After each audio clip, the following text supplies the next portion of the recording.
It was really hard to adjust to life with a feeding tube. It's my least favorite thing about myself right now, but it's also the one thing that can make me healthy again.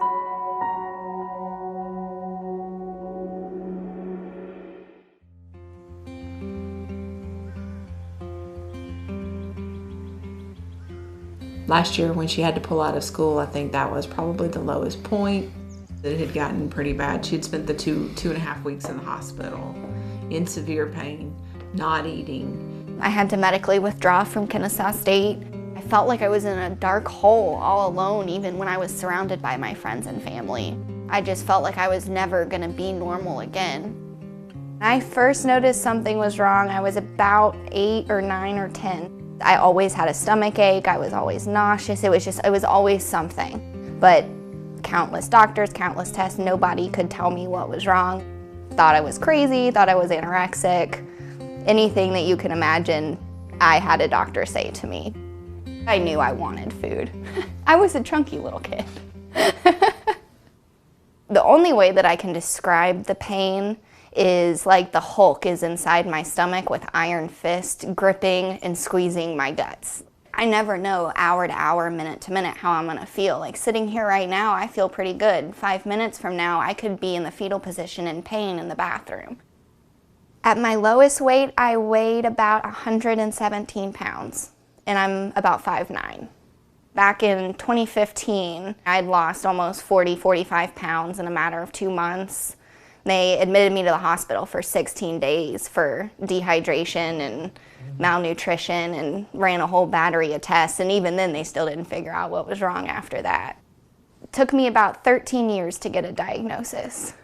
Yeah, 13 years.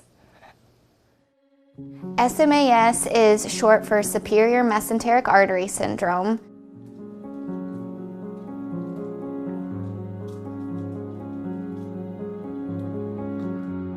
I think, my family and my husband are on the same page as I am. Literally just having an answer has changed everything. It was a relief to know that she wasn't making it up. Yeah. We always knew that, yeah. But you sort of you start doubting after. You just wonder. Because you can't be inside someone else's head. Or their stomach. Prior to her starting the feeding tube, I can't even describe what she looked like. We tried just conservative treatment and couldn't gain weight, and so that's when we decided to go with the feeding tube to gain weight. When I saw how long it was, my heart dropped. I did not expect it to be so big. It goes in right there. You can see it's kind of swollen around the top. That's how it's been since I've had it. This part right here is the clamp that keeps it closed. Obviously this tube goes directly into my stomach, so the fluid from my stomach can get in the tube.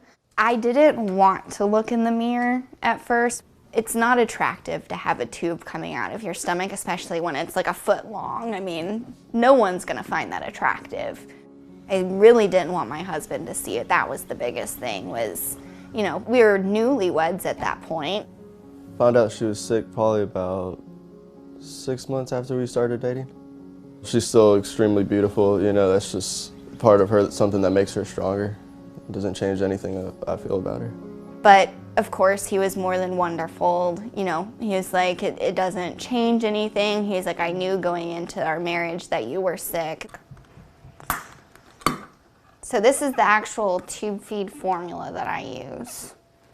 I'm supposed to do 6 cans of this a day, and I found out by accident that this stuff does not taste good. This itself is the pump right here where everything kind of gets hooked up to and goes through. Now you can see it coming through. The next step is hooking it up to my actual feeding tube.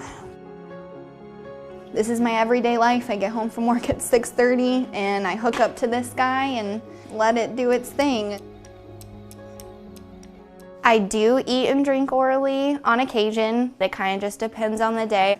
Coffee and Dr. Pepper are the 2 things that just really help my stomach feel better for whatever reason. Haven't figured out why yet. Those are the 2 things, and mashed potatoes. I will not always have my feeding tube.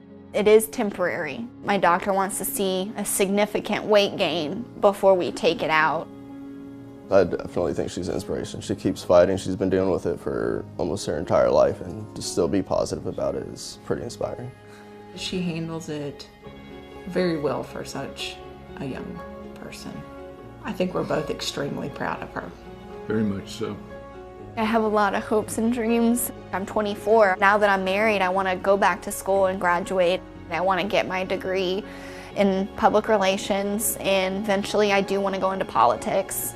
Try to better the world in whatever way that I can.